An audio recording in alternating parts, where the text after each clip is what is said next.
रात का वक्त था। पूरा गांव सन्नाटे में डूबा हुआ। खेतों के उस पार पुराना शमशान दिखता था, जहां किसी के जाने की हिम्मत नहीं थी।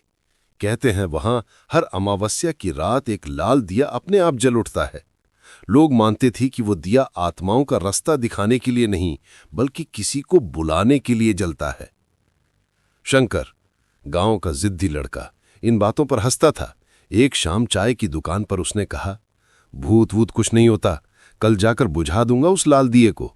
सबने उसे रोका, लेकिन वो मुस्कुराकर बोला, देख लेना, सुबह चाय उसी जगह पीऊंगा। अमावस्या की रात थी। आसमान काला, बस झिंगरों की आवाज और दूर नदी की सरसराहट। शंकर हाथ में टॉर्च और माचिस लेकर शमशान पहुंचा। मिट्टी की गंध भारी थी और हवा में राख सी कुछ तैर रही थी। वहां सच में वो दिया जल रहा था, छोटा पर खून जैसा लाल, टिमटिमा रहा था जैसे किसी की सांस से जल रहा हो। शंकर आगे बढ़ा, बोला, चलो आज बुझाई देते हैं।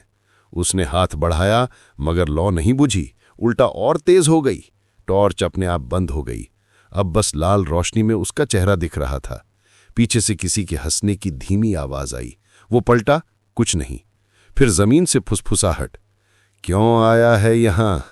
उसके पैरों के नीचे मिट्टी धंसने लगी। उसने जल्दी से भागना चाहा, मगर पैर जैसे किसी ने पकड़ लिए हों। उसी वक्त लाल दिया बुझ गया और पूरा अंधेरा छा गया। एक झटके में हवा गर्म हो गई। किसी ने उसके कान के पास कहा, अब तू रहेगा यहां। सुबह लोगों को शंकर का जला हुआ फोन और टूटी टॉर्च मिली, ठीक उसी जगह जहां दिया जलता था। और उस दिन से शमशान का दिया फिर कभी बुझा नहीं। अब वो हर अमावस्या को जलता है और उसकी लौ के भीतर किसी के चेहरे की झलक दिखती है।